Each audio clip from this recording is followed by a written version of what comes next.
Right. In case you hadn't noticed, there are new owners at Newcastle. You might have heard about it this week. The £300 million Saudi Arabian takeover ending Mike Ashley's 14-year reign.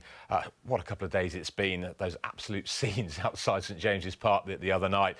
We're, of course, very aware there is opposition to the takeover due to the Saudi Arabia human rights record. It's an issue that's been covered over the last couple of days on Sky Sports News. It will continue to be covered in the days ahead as well. But for the purpose of our conversation and for this programme, we're going to focus purely on the football side of things. And let's start with you, Lee.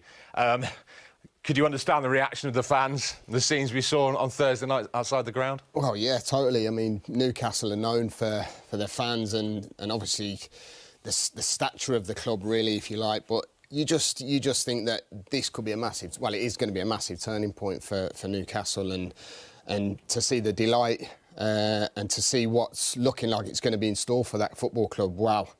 I mean, when you've got owners of that calibre coming in with that sort of money, well...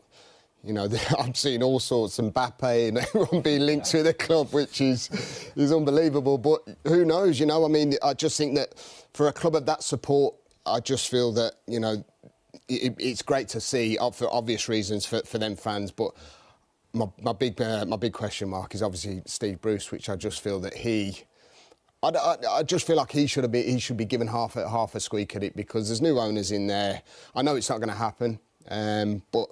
It's a fabulous football club, and I think the fans are, you know, they're well worthy of pushing on and being amongst the top flight if they're going to put that money into it. We'll talk about what direction they'll go in on the managerial front, players in just a moment. But I just want to come to Darren.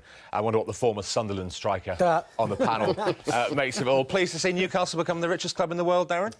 Listen, I've got no obligations in terms of I know play for Sunderland, but I think for the Premier League, I think it's brilliant in terms of another powerhouse football club with unlimited funds.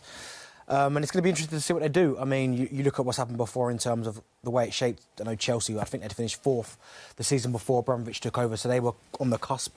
Manchester City obviously was a little bit further away, but I think when you look at Newcastle now, I think what makes it even more exciting is that they are so far away from that top four. I mean, you're looking at it should really take them... If they didn't have the owners... You'd probably say they're closer to getting relegated than they are to getting in the top four. Well, in the bottom three right now, aren't they? Exactly. But all of a sudden now, when you throw 300 billion into the mix, you start thinking, who can they pick up? It's got to be the right signings. I think it's got to be marquee signings. But if you're a Newcastle United fan, I mean, you can't wait for January because you know the squad needs an overhaul. The manager is a concern. But it's just exciting times for Newcastle. And listen, you hope they get it right, but money doesn't always buy you success. Coming back to this in just a moment, but we've got to get straight back to Sue, the Manchester derby. No goals to tell you about, but it's all going wrong for Manchester City at the moment, Sue.